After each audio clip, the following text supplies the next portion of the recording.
Facebook live streaming direct from the studio here at the Academy of Wedding and Event Planning. So today is one of those days where we are spending the entire day in our studio designing and filming more course material for our courses. One thing we like to do at the Academy is keep our courses as current as possible. So with that in mind, we go into studio roughly every 3 months and we film more course material. Now today, I'm really happy to say I'm joined in the studio by the fabulous Pamela Dunn, who runs Pamela Dunn Events, and she is a wedding planner, stylist and designer. And I also have one of our very own homegrown students, Stacey Probin, who is also joining us today on set, helping to create a tablescape. So that's the subject of this video. Our two designers here are going to design a tablescape for us and show exactly how it should be done for all of you out there. So without further ado, I'm going to hand over to the girls to get going with the tablescape. So Pam, one of the things I'd like you to tell me is the concept behind this particular tablescape. This tablescape is very current. It's a mixed metallic look, and we're using tableware that has a colour to it, which is it's kind of on trend and new, and one we're seeing more of, really.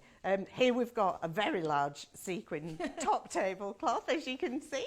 So this normally would go on a top table that would be a lot bigger than this. Absolutely. So today, for these demonstration purposes, we're going to tuck the excess cloth underneath the table and hopefully hide most of it from sight. Now, normally speaking, the tablecloth you'd use would be the right size for the table, but Absolutely. As we say, this is purely for demonstration purposes only. And this is so on trend because mixed metallics have been everywhere over this last season.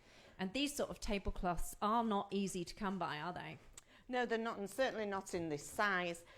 This size would cover up to a 24-foot, approximately 7-metre top table. And how many people would you be able to set at a table like that? Normally you would leave about 2 foot per table setting along a top table, and the banquet style obviously the same. So now we're going to layer the table up with a gold sequin runner, layering up the mixed metallic look. Stacey and I will check that we've both got the same length at each end. I do believe we have. Are there any tricks to this that you can, any tips that you can give when putting together a style like this?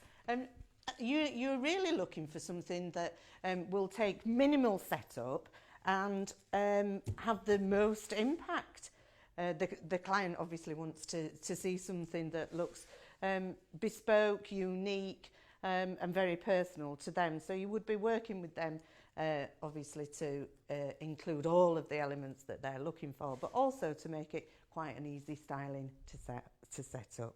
Well, it's certainly a nice look, isn't it, with those two different metallics that you've got going on there. But you know, how do you create drama on a tablescape? You know, obviously a tablescape is about telling a story and telling a story of someone's event, but obviously within a story you need to have some drama. So how do you do that? You would always be looking to layer up the different elements that you're going to put on the table, and you can never really have too much. I think sometimes we try and have a nice minimal look, but certainly when you get your images back or from the guest perception as they come into the room, they're looking for the fuller the table the better. So you're looking for high impact with layering up the different elements. So the table linen, the runner, certainly the charger plate here adds that luxury feel. Can you show us the charger plate so people can actually see yes, what it is? Here we go. So there's your lovely charger plate, not used to eat from. Certainly your food's not served on that. But it adds a little bit more drama to your table, and then you need a little bit more place setting room for each one of those. So the full effect as you start to have one for each place setting really does add another element and a bit of drama and wow factor to So your there's a lot of setting. layering going on there, isn't there? Absolutely, yes. I think each one that you put on is adding something that will attract the eye and it will make your table look fuller, opulent, and have that luxury feel. Certainly we're looking now at the cutlery that we're using. And it's gorgeous. The gold really does sit well on the silver sequin tablecloth. Yes, and maybe you don't initially think that you could mix the metallics together, but the new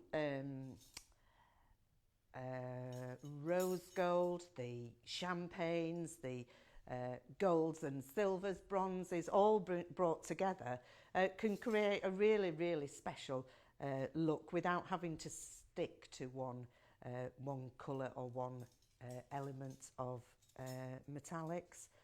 I particularly like the mixed metallic look.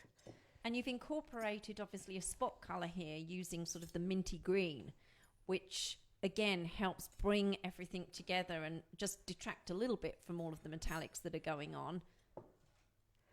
I think that adds a different look. It's something that you can tie in then with the luxury. This is a really pretty velvet ribbon, and it's Danish. It's very, very beautiful, and so you can add that into your place setting with your linen napkins, and then tie the colours in together so it doesn't have. Sometimes you can get quite a flat look from the metallics, even though they add that sparkle and a bit of a shimmer. You can get a very flat look when styling, and you want to add that 3D element, so you add in a bit of colour onto the plain napkin top. Yeah, it certainly adds some drama to it, doesn't it? And of course, here we're focusing on the fact that you've got gold cutlery, which is unusual in itself. It's not something that you see as standard. Can you get cutlery in other colours apart from gold and silver? There is the rose gold coming through, as we just mentioned there. And I do believe that you can get pewter coloured cutlery as well. I'm sure if you look, the choices are endless. Yeah, absolutely vast. I'm sure they are. Well, it's certainly starting to take shape, and it's exciting to see it all coming together. So how did you come up with this particular concept? Where did the mint colour come from? It was a colour that was introduced, I think probably in the 70s. This crockery colour was very trendy during the 70s and 80s, and as we see fashions come back round again, this certainly has re-emerged as being something that's sympathetic to wedding styling, and I've seen it coming through in bridesmaid dresses and the overall styling and theme of a day. Well, Pam, thank you very much for putting that tablescape together for us. Hopefully you can see a little bit of what we do here at the Academy. This is just one style of teaching. This comes up in our styling and design courses, either our diploma in wedding planning, styling and design, or our certificate in event design. And hopefully this just gives you a little insight into the types of things that you could learn if you want to become a wedding designer.